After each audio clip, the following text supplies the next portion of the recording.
नमस्कार, मैं हूं एस्ट्रो अभिषेक शर्मा और आज की इस वीडियो में हम बात करेंगे आपके पाल्म से किस तरह आप लव लाइफ से रिलेटेड सारी चीजें खुद से जान सकते हैं। जो लोग सिंगल हैं वो जानना चाहते हैं कि उनकी शादी कब होगी, लव मैरिज होगी या अरेंज मैरिज होगी, शादी के बाद की लाइफ कैसी होगी, पार्टनर कैसा मिलेगा, आगे चलकर उनके साथ बॉन्डिंग कैसी रहेगी। कुछ लोग ऐसे भी हैं जिनकी ऑलरेडी मैरिज हो चुकी है लेकिन किसी वजह से उनका रिश्ता नहीं चल पाया और प्रॉब्लम्स इतनी बढ़ गई कि उनका डाइवोर्स हो गया। ऐसा जरूरी नहीं है कि रिश्ता किसी एक व्यक्ति की गलती की वजह से टूटा हो। जब शादी के बंधन में लोग बन जाते हैं तो अलग अलग रीजन होते हैं रिश्ता टूटने के। कई बार सिचुएशन ऐसी बन जाती है कि दोनों के बीच में ऐसा टॉक्सिक एनवायरनमेंट बन जाता है कि ऐसी सिचुएशन में दोनों का अलग होना ही बेहतर होता है। लेकिन अब आगे की लाइफ का क्या, लड़का हो या लड़की अपनी पूरी जिंदगी अकेले तो नहीं बिता सकते। तो ऐसी सिचुएशन में हम सेकंड मैरिज के योग देखते हैं। कुछ लोगों का शादी के बाद भी एक्स्ट्रा मैरिटल अफेयर होता है जो कि बिल्कुल गलत है। हमारी संस्कृति में शादी का बंधन बहुत ही पवित्र माना गया है। अगर कोई मैरिड पर्सन शादी के बाद भी किसी से रिलेशन बनाता है तो वो बिल्कुल गलत है। लेकिन कई बार मेरे पास ऐसे क्लाइंट भी आते हैं जिनकी शादी को 8-10 साल हो गए हैं। किसी फैमिली रीजन से उनकी कम उम्र में ही शादी हो गई और उन्हें पार्टनर कुछ ऐसा मिला जिससे उन्हें प्यार और रिस्पेक्ट भी नहीं मिली। लाख कोशिश करने के बाद भी, पार्टनर को बहुत समझाने के बाद और ना जाने कितनी लड़ाइयां होने के बाद जब उन्हें प्यार नहीं मिलता तो आखिर में हार कर वो घर से बाहर प्यार ढूंढने निकल जाते हैं, जो कि मेरी नजरों में बिल्कुल गलत नहीं है। आपका इस टॉपिक पर क्या ओपिनियन है हमें कमेंट सेक्शन में जरूर बताएं। अगर अभी तक आपने हमारा चैनल सब्सक्राइब नहीं किया है तो वीडियो को लाइक करके चैनल को सब्सक्राइब कर लीजिए। तो आज की इस वीडियो में हम लव लाइफ से जुड़े सभी टॉपिक्स कवर करेंगे। अलग अलग लोगों के हाथ में अलग अलग टाइप की मैरिज लाइन होती है। इसके लिए सबसे पहले आपको कुछ चीजों को जानने की जरूरत होगी। हथेली पर कुछ माउंट्स और कुछ लाइन्स होती है जिनके बेस पर हम प्रेडिक्शन करते हैं। जैसे ये बुध पर्वत है, ये सूर्य पर्वत है, ये शनि पर्वत है, ये गुरु पर्वत है, ये चंद्र पर्वत है और ये शुक्र पर्वत है। इसे तो आप जानते ही होंगे। ये लाइफ लाइन है, ये माइंड लाइन है और ये हार्ट लाइन होती है। किसी के हाथ में हार्ट लाइन बुध पर्वत से शुरू होकर शनि पर्वत पर रुक जाती है और किसी के हाथ में ये गुरु पर्वत तक आ जाती है। मैरिज लाइन आपके हाथ में सबसे छोटी उंगली के नीचे यहाँ पर बनी होती है। ये हार्ट लाइन के ऊपर होती है। मैरिज लाइन कितनी है, इसका साइज कैसा है और इसका शेप देखकर मैरिज और लव लाइफ का विचार किया जाता है। मैरिज लाइन बिल्कुल क्लियर हो, उस पर कोई कट ना हो और साथ ही चंद्र पर्वत से कोई रेखा निकलकर भाग्य रेखा से जाकर मिल जाए तो इसे बड़ा ही शुभ माना गया है। ऐसे व्यक्ति की शादी संपन्न परिवार में होती है। शादी के बाद इन्हें ससुराल पक्ष से काफी सपोर्ट और लाभ मिलते हैं। चंद्र पर्वत से आई हुई ये रेखा भाग्य रेखा के साथ अगर कुछ दूर तक चले तो ये वैवाहिक जीवन में प्रेम और सुख की प्राप्ति को दर्शाता है। दूसरी कंडीशन में मैरिज लाइन अगर बिल्कुल क्लियर है, लंबी है और मैरिज लाइन बुध पर्वत से निकलकर हार्ट लाइन से जाकर मिल जाए तो इसे सबसे अच्छी मैरिज लाइन माना गया है। ऐसे लोग लाइफ टाइम एक ही पार्टनर के साथ रहते हैं और इनकी मैरिड लाइफ रोमांस और हैप्पीनेस से भरी होती है। ऐसे लोगों को पार्टनर भी बहुत सपोर्टिव मिलता है और शादी के बाद इन्हें धन की कभी कमी नहीं होती। जिनके हाथ में विवाह रेखा पतली होती है वो लोग अपने पार्टनर के साथ मूडी होते हैं। उनका मूड अच्छा हो तो उनसे अच्छा कोई पार्टनर नहीं होता और जब मूड ठीक ना हो तो इनसे थोड़ा संभल कर रहना पड़ता है। अगर ये लाइन बिल्कुल मिड में बन रही है तो शादी 26 से लेकर 30 की उम्र में होती है। एग्जैक्ट ईयर निकालने के लिए और भी चीजों को देखना होता है जिनके बारे में हम बाद में बात करेंगे। अगर ये लाइन हार्ट लाइन के पास बन रही है तो इस कंडीशन में शादी 22 से 25 साल के बीच में होती है। अगर ये लाइन लिटिल फिंगर के पास बन रही है तो इस कंडीशन में शादी 30 की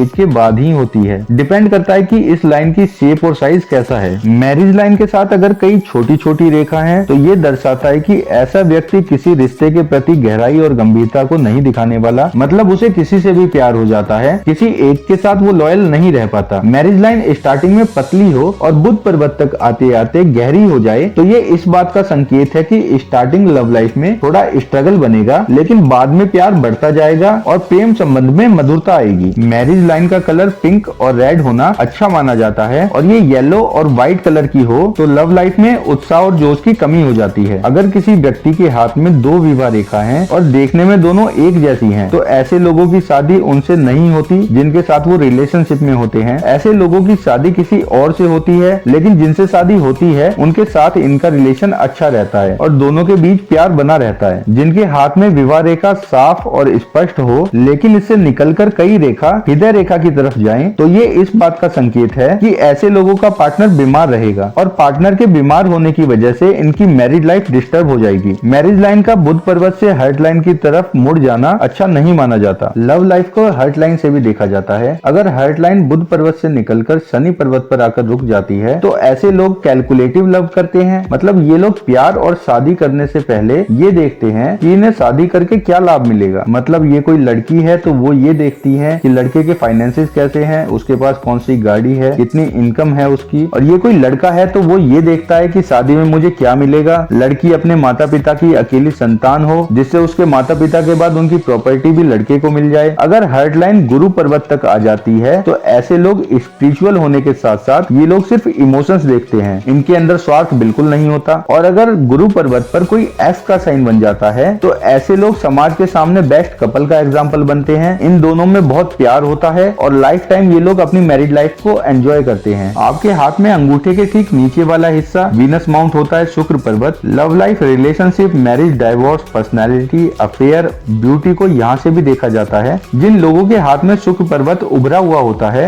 वो लोग देखने में अट्रैक्टिव होते हैं और साथ ही साथ वो रोमांस से भी भरे होते हैं। ऐसे लोग हर चीज में सुंदरता को ढूंढते हैं। ऐसे लोगों की लाइफ ग्लैमरस होती है, अपनी लाइफ को बहुत अच्छे से एंजॉय करते हैं और इनकी मैरिड लाइफ भी अच्छी होती है। ऐसे लोग दिल के दयालु होते हैं, पोलाइट नेचर होता है उनका। ऐसे लोगों को गुस्सा भी बहुत कम आता है। इन लोगों को ज्यादा टाइम अपने दोस्तों और पार्टनर के साथ रहना ही पसंद होता है। अगर आपकी मैरिड लाइफ में टेंशन हो रही है या फिर आपको लगता है कि आपके पार्टनर का आपकी तरफ रुझान नहीं है तो ऐसे में आपको थोड़ा सतर्क होने की जरूरत है। मतलब आपकी मैरिड लाइफ को संभालने और संवारने के लिए समय रहते थोड़े ज्यादा एफर्ट करने होंगे, नहीं तो सिचुएशन डाइवोर्स जैसी हो सकती है। पालमिस्ट्री के अकॉर्डिंग मैरिज लाइफ में आने वाली इन प्रॉब्लम्स का राज हमारे हाथ में हमें पहले ही मिल जाते हैं। अगर समय रहते इन्हें समझ लिया जाए तो आप अपने रिश्ते को बचा भी सकते हैं। अगर शुक्र पर्वत पर कोई डीप हो और एक लाइन उससे निकलकर बुध पर्वत तक आ जाए तो ये दर्शाता है एक्स्ट्रा मैरिटल अफेयर को। और यहाँ पर बनने वाला ये डीप इस बात का साइन होता है कि एक्स्ट्रा मैरिटल अफेयर की वजह से हस्बैंड वाइफ में झगड़ा होगा और उसी की वजह से सेपरेशन हो सकता है। अगर किसी की मैरिज लाइन दो हिस्से में बटी हो और एक लाइन इसमें से निकलकर हर्ट लाइन को टच करे तो भी एक्स्ट्रा मैरिटल अफेयर की वजह से सेपरेशन की पूरी संभावना होती है। अगर इस लाइन से कई सारी लाइन निकल रही हैं तो समझ लीजिए ऐसे लोगों का रिश्ता ज्यादा दिन नहीं चल पाता और सेपरेशन हो जाता है। अगर मैरिज लाइन के एंड में दो लाइन निकल रही हो तो ये हस्बैंड वाइफ के बीच में बॉन्डिंग नहीं बनने देता,